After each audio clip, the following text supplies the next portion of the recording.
Saudara Pemprov Aceh meminta Badan PBB untuk masalah pengungsi atau UNHCR agar segera menyiapkan tempat penampungan sementara pengungsi Rohingya yang ada di Sabang.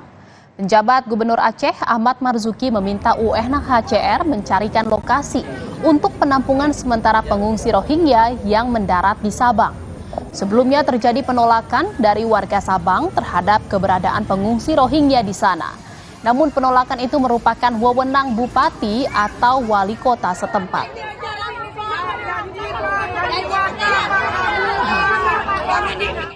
Saya sudah bicara dengan UNHCR supaya mereka siapkan lokasinya. Itu dari bupati masing-masing, kan kearifan lokal masing-masing juga. Ada masyarakat yang juga sekarang ada yang terkena banjir misalnya.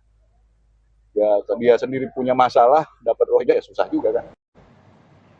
Sebelumnya, Saudara Menko Polhukam Mahfud MD menyebut tempat penampungan yang ada saat ini sudah tidak muat menampung pengungsi Rohingya. Pemerintah tengah mencari tempat untuk menampung imigran Rohingya dan akan membahasnya bersama Pemprov Aceh, Sumatera Utara, Riau, dan Menteri Dalam Negeri untuk menangani pengungsi imigran Rohingya.